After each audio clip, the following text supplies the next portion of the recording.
Hello दोस्तों, आज की इस वीडियो में काफ़ी ज़्यादा इंपॉर्टेंट बातें आपके लिए की जाएंगी, तो प्लीज़ वीडियो को पूरा देखना। ये वीडियो की इंपॉर्टेंट है और यहाँ पे आप समझ सकते हैं यहाँ पे कोई एडिटिंग नहीं की गई है।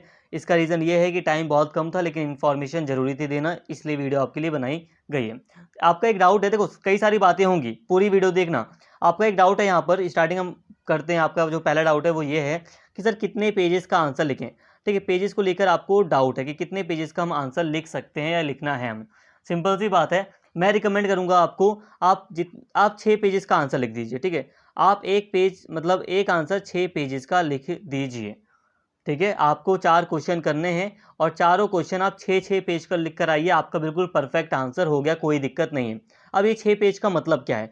6 पेज का मतलब है आगे पीछे मिलाकर, मतलब ये कि एक जो सिंगल शीट होती है, एक जो सिंगल पेपर होता है, उसको हम आगे पीछे मिलाकर 2 पेज कहते हैं। जब आप बात समझ रहे हैं मेरी, एक सिंगल पेपर है, एक सिंगल कागज आपने पकड़ रखा है, तो जब आप उसको आगे पीछे देखोगे तो वो आपको 2 दिखाई देगा, और यही होता है। सिंपल सी बात है यार। आप कभी भी मान लो मैं, ये एक शीट है, ठीक है, एक सिंगल पेपर है। अब मैं यहाँ पर लिख रहा हूँ तो ऊपर क्या लिखूंगा? Page number 1। पेपर में मत लिखना, लेकिन फिर भी हम क्या लिखते हैं? Page number 1। और इसको जब मैं पलट दूंगा, जो इसका पिछला हिस्सा है उसको मैं कहूँगा पेज नंबर 2। मतलब सिंपल सी बात है, आगे पीछे मिलाकर हम 2 पेज कहते हैं। ठीक है, आगे पीछे मिलाकर 2 पेज कहते हैं किसी एक सिंगल शीट को। समझ में बात आ गई? तो इस तरह अगर आप 3 पेज कर लो आगे पीछे मिलाकर, तो उसे हम 6 पेज मानते हैं, और आपको 6 पेज का आंसर लिखना है। अब आपका कोई डाउट नहीं होगा। आई होप यहाँ तक आपको सारी चीज़ें क्लियर हैं कि आपको 6 पेज का आंसर अपना लिखना है, और ये 6 पेज आगे पीछे मिलाकर ही है। 6 पेज का मतलब आगे पीछे मिलाकर ही है। तो यहाँ तक आपका कोई डाउट नहीं होगा। अब हम आगे बढ़ते हैं, तो बात करते हैं दोस्तों। अब यहाँ पे एक इम्पॉर्टेंट बात है कि आपको यहाँ पर किन बातों का इम्पॉर्टेंट मतलब ध्यान रखना है। यहाँ पर देखो, ये जो आपका लेजिस्लेटिव प्रैक्टिस वगैरह का ये जो पेपर है, या कोई सा भी पेपर है कि जिसके लिए आप देख रहे हैं यहाँ पर, ये हर चीज़ में यहाँ पे काम आएंगी। यहाँ की जो बातें हैं वो हर हमेशा काम आएंगी, हर पेपर के लिए आपके काम आएंगी। यहाँ पे ध्यान दीजिए। देखो, आपका अभी जो 15 तारीख को पेपर है, जहाँ तक मुझे याद है 15 ही है डेट, बाकी अगर मैं भूल रहा हूँ तो उसके लिए माफ़ी चाहूँगा, लेकिन फिर भी अभी आपका ये जो पहला पेपर है लेजिस्लेटिव प्रैक्टिस एंड प्रोसीजर का, तो यहाँ पे आप बात को समझिए।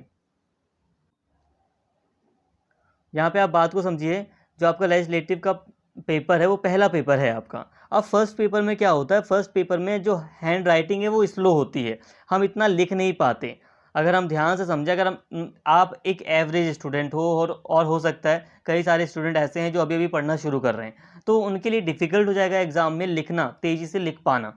तो इसलिए मैं रिकमेंड करूँगा, अगर आप हो सके तो या तो अच्छे से सारे जो भी टॉपिक्स हैं उनको याद कर लो। ठीक है, याद कर लोगे तो ठीक है, कोई दिक्कत नहीं है।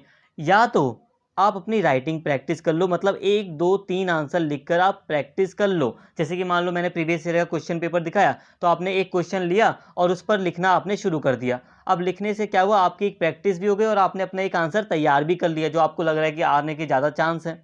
तो एक की जगह 2 3 कर लो। कितना टाइम लग जाएगा? ज़्यादा से ज़्यादा 3 आंसर लिखने में आपको ज़्यादा से ज़्यादा 4 घंटे लग जाएंगे। लेकिन अगर आपने लिख लिया तो आपने एग्ज़ाम में आपकी स्पीड काफ़ी अच्छी रहेगी।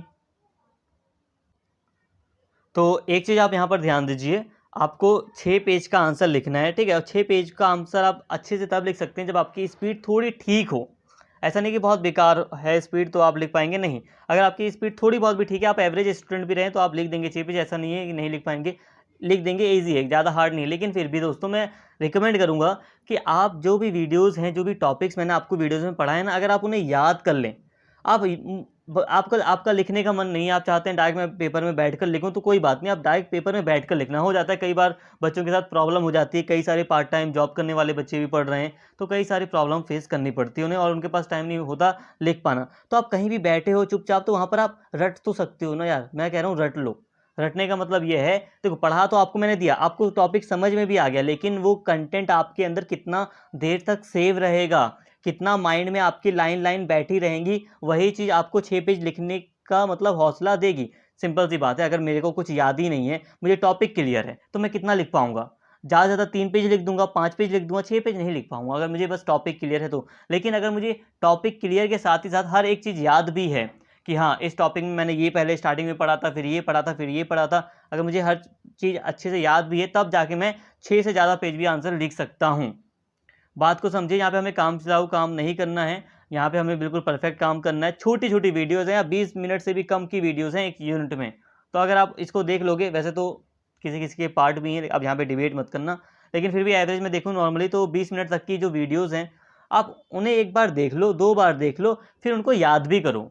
वीडियो देखने के बाद आपको टॉपिक समझ तो आ जाता है, लेकिन थोड़ा-सा आप याद करो। वीडियो को थोड़ी देर रोक दो, रोकने के बाद आप अपने मन में थोड़ा-सा याद कर लो उनको, या उसका स्क्रीनशॉट लेकर 1 यूनिट का पूरा स्क्रीनशॉट ले लो। देखो 1 यूनिट को आपने 2 बार देख लिया, ठीक है? आपने 2 बार देख लिया, 2 बार देखने में आपका टॉपिक क्लियर हो गया। 1 यूनिट को आपने या 1 वीडियो को आपने 2 बार देखा और आपका टॉपिक क्लियर हो गया। अब टॉपिक क्लियर होने के बाद उसका स्क्रीनशॉट भी साथ में ले लो और स्क्रीनशॉट को 1 बाय 1 करके एक-एक करके थोड़ा देखो, रिमाइंड करो कि आपने क्या पढ़ा। अगर आपको हल्का-हल्का याद हो रहा है, हल्का-हल्का नहीं भी हो रहा तो कोई दिक्कत नहीं। ये बस आप प्रोसेस अगर आज़मा लोगे ना तो पेपर में आपको इतना कन्फर्म है सारी बातें याद आ जाएँगी, काफ़ी कुछ आपको याद रहेगा, काफ़ी कुछ आपके माइंड में सेव हो जाएगा। ऐसा नहीं है कि हमें बिल्कुल 100% रटना ही है, आप बस कोशिश करो ना याद करने वाली, हल्का-हल्का याद करने की कोशिश करोगे तो आपको उतने में ही काफ़ी कुछ याद हो जाएगा और आप जब एग्ज़ाम में बैठेंगे तो आपको काफ़ी चीज़ें याद रहेंगी। ठीक है? ऐसा नहीं कि आपको पूरा लिख कर अपना अच्छे से बिल्कुल देखना ही देखना है, यहाँ पे दिन-रात एक करके प्रैक्टिस करनी है एग्ज़ाम की, नहीं। आप शांति से याद कीजिए, हल्का-हल्का ही सही, लेकिन कोशिश कीजिए। टॉपिक क्लियर होने के बाद याद करना एक बहुत बड़ा काम है ताकि आप अपना 6 पेज का आंसर लिख पाएँ। ये बहुत बड़ी समस्या है, बहुत बड़ा एक अच्छी भी चीज़ है। इससे आपको काफ़ी कुछ याद रहेगा। तो आई होप आप ये वाली चीज़ करेंगे, बहुत ज़्यादा इम्पोर्टेंट है। अब कई बच्चों का डाउट हो सकता है कि सर 6 पेज से ज़्यादा क्या मैं नहीं लिख सकता? आगे-पीछे मिलाकर बात हो रही है 6 पेज। देखो, लिखने वाले 6 से ज़्यादा भी लिख सकते हैं, आप 7 पेज भी लिख सकते हो। देखो, अगर आप अगर चाहो तो आप तो 10 पेज भी लिख सकते हो, कोई दिक्कत नहीं है एक आंसर। एक आंसर आप 10 पेज का भी लिख सकते हो, कोई दिक्कत नहीं है। लेकिन यहाँ पे ध्यान दो, अगर आप पहला आंसर 10 पेज का लिखोगे, तो आप जो चौथा आंसर है ना, वो सिर्फ़ 2 पेज का ही लिख पाओगे।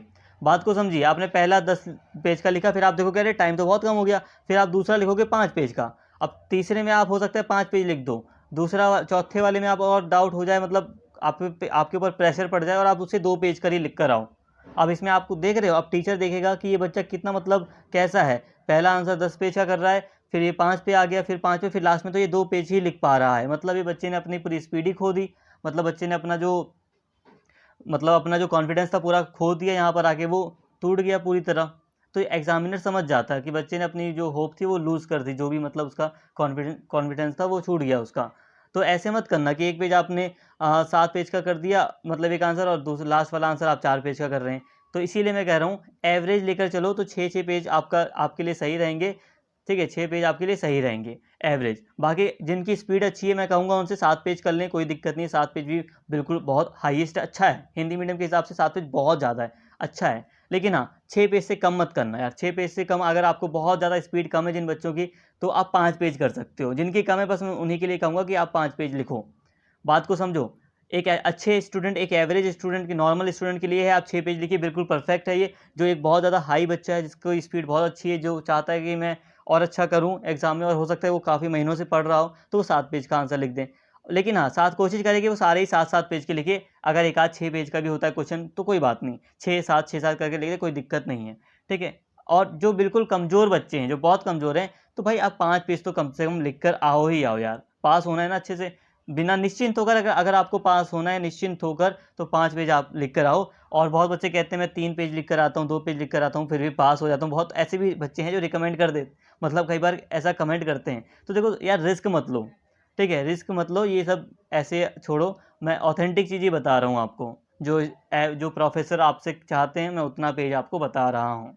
तो यहाँ तक ठीक है, क्लियर है आपकी ये सारी बातें, ठीक है? इम्पॉर्टेंट बात ये है कि अब आपको टॉपिक वाइज़ जितनी बातें मैंने पढ़ाई हैं उनको याद कर लो। जब आप पेपर में बैठोगे ना, सारी बातें याद आ जाएँगी आपको। थोड़ा-सा बस याद करना होता है। याद करने से ये रहता है कि मटेरियल आपके पास काफ़ी माइंड में सेव हो जाता है। तो उनको आप याद कर लो, या तो लिख कर एक बार देख लो, सारी चीज़ें क्लियर हो जाएँगी। और जो भी वीडियो देखो अच्छे से देखो, पूरी तरह देखो, क्योंकि देखो आपको जो भी क्वेश्चन करना है उसमें सारी बातें लिखनी होती हैं। तो हर वीडियो को एक-एक करके दो आराम से समझें, याद करें, समझें, ध्यान दें, ठीक है? कोई दिक्कत नहीं है। उम्मीद करता हूँ सारी बातें आपको यहाँ तक समझ में आ गई होंगी। अगर वीडियो पसंद आई हो तो प्लीज़ चैनल को लाइक करें, सब्सक्राइब करें, ठीक है दोस्तों? और शेयर करें। Like, subscribe and share. Please comment ज़रूर करें एक बार। Thank you.